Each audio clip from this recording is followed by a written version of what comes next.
Hey family, welcome back to my another blog. कैसे हो आप लोग? आई होप सब अच्छे होंगे, बहुत अच्छे होंगे।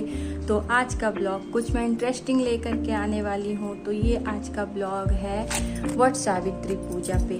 तो ये वट सावित्री पूजा कब है, किस दिन है, इसे किस तरीके से करना है, इसकी क्या मान्यताएं हैं हिंदू धर्म में, तो ये सब कुछ मैं आपको इस वीडियो में बताने वाली हूँ। तो आप इस वीडियो के अंत तक बने रहें। तो फिर ज़्यादा देर ना करते हुए फटाफट से मैं आप लोगों को बताती हूँ कि वट सावित्री पूजा की क्या मान्यताएं हैं, इसे क्यों करते हैं। तो इसकी मान्यताएं हैं कि वट सावित्री का व्रत जो होता है उसको रखने से पति की आयु लंबी होती है और अखंड सौभाग्यवती का वरदान प्राप्त होता है।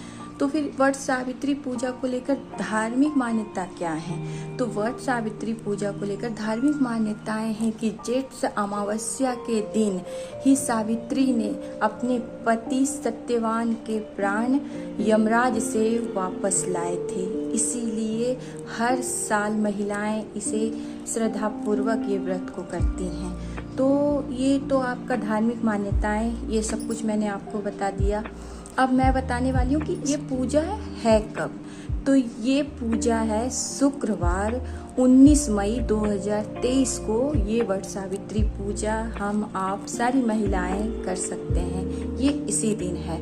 तो ये है शुक्रवार 19 मई 2023 को और अमावस्या तिथि आरंभ हो रहा है 18 मई 2023 रात 9:42 से और अमावस्या तिथि समाप्त हो रहा है 19 मई 2023 रात 9:22 पर ये समाप्त हो रहा है। तो ये तो हो गया आपका ये किस दिन है, इसकी मान्यताएं। तो अब बारी आती है कि इसकी पूजा के लिए हमें चाहिए क्या। तो सबसे पहले बात आती है हमारी खुद की, हम सारी बहनों महिलाओं की खुद की बात आती है।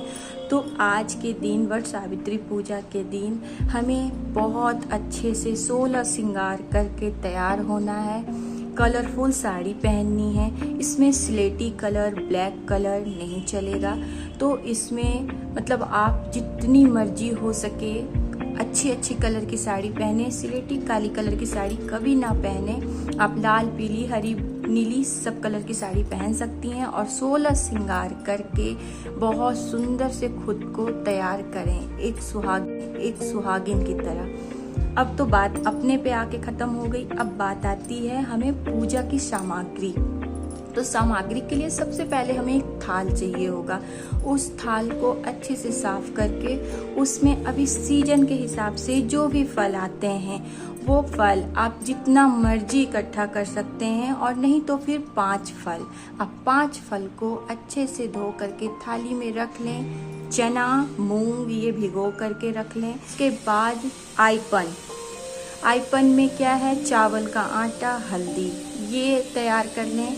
कुमकुम, सिंदूर, रोली ये सारा चीज रख लें। अब बारी आती है अक्षत, दिया, अगरबत्ती। अब बारी आती है कलावा, पंखा, पान का पत्ता, सुपारी, जनेऊ। ये सारा चीज इकट्ठा करने के बाद सावित्री जी की पूजा के लिए बात आ गई। अब हमें उसी में और भी चीज इकट्ठा करना होता है। तो ये इकट्ठा किन के लिए किया जाता है? ये पंडित जी के लिए है। तो पंडित जी के लिए आपके अनुसार आप जिस चीज में सक्षम हैं तो आप वस्त्र रख लें। वस्त्र में कुछ भी चलेगा, एक रुमाल भी चलेगा, ब्लाउज का पीस भी चलेगा, पंडित जी के कपड़े भी चलेंगे, आपके श्रद्धा अनुसार। वस्त्र रख लें, फल रख लें, जो प्रसाद चढ़ाए हैं उनमें से पंडित जी के लिए भी रख लें। कुछ पैसे नगद रख लें जो कि ये आपको काम आने वाला है कथा सुनने के बाद पंडित जी को भेंट के लिए। तो आप ये भी रख लें। उसके बाद आपके घर में अगर माँ हैं, सास हैं, तो आप अपनी सास के लिए साड़ी रख लें, फल रख लें और उनसे आशीर्वादी ले लें। तो ये वो भी काम आने वाला है। तो ये सारी चीज़ें पहले इकट्ठा कर लें। उसके बाद आप गंगा जल रख लें। फिर आप पेड़ के पास जाएं, वट वृक्ष के पास, वहाँ पे आप श्रद्धा पूर्वक गंगा जल से छिड़काव करें। भीड़ काफ़ी उस दिन होती है। भगवान और सावित्री जी का, आप भगवान जी का नहीं फोटो लगा पाएंगे भीड़ की वजह से।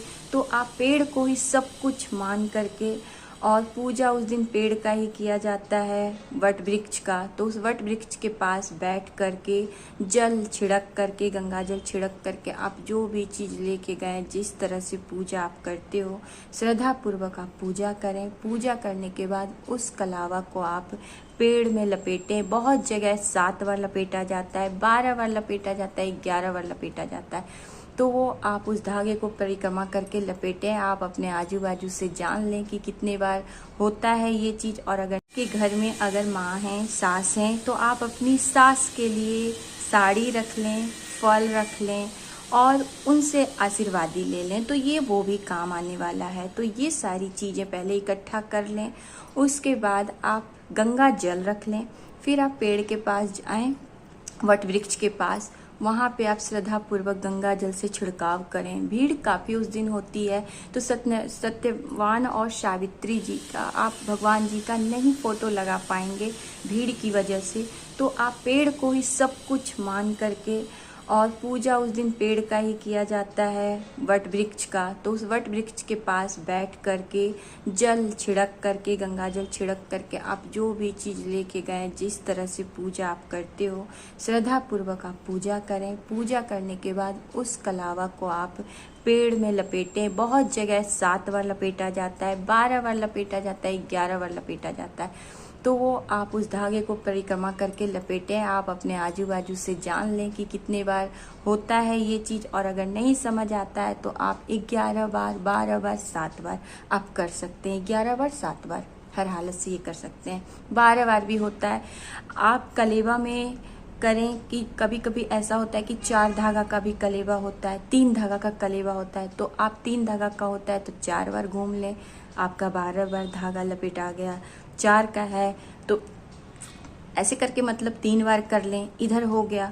उसके बाद आप बाकी खाली परिक्रमा कर लें।